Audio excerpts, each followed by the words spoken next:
Сәлеметсіздер ме? Мен бүгін мынандай қытырлақ ірімшік қосылған картоп таяқшаларын пісіремін.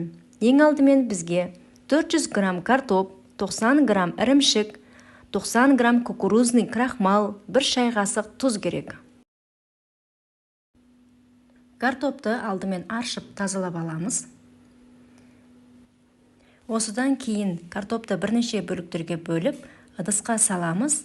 Ыдысқа салғаннан кейін бірден тұз салсаңыздар болады. Картопты газге қойып, піскенін күтеміз.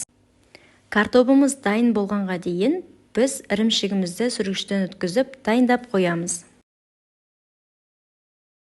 Пісіп дайын болған картопты шанышқымен езіп, сүргіден өткізілген ірімшігімізді қосамыз. Артынан кукурузный крахмалымызды саламыз. Мен мұнда 1 шай қасық тағы да тұз салып жібердім. Енді барлығын қолымызбен жақсылап араластыра отыра, мінекей мынандай бізде тесто тәріздес әдемі болып шығуы керек. Қолға жабыспауы керек. Оқтаумен жүргізе отыра 4 бұрышты пішін шығаруымыз керек. Мұқият болыңыздар, мұнда формасы бұзылып кетпеуі керек. Осыдан кейін біз палочка формаларын кесіп дайындап аламыз.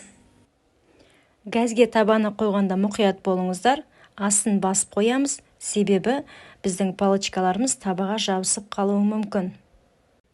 Бәріңізге осындай картоп таяқшаларын дайындауға кеңес беремін. Бұл өте дәмді болады.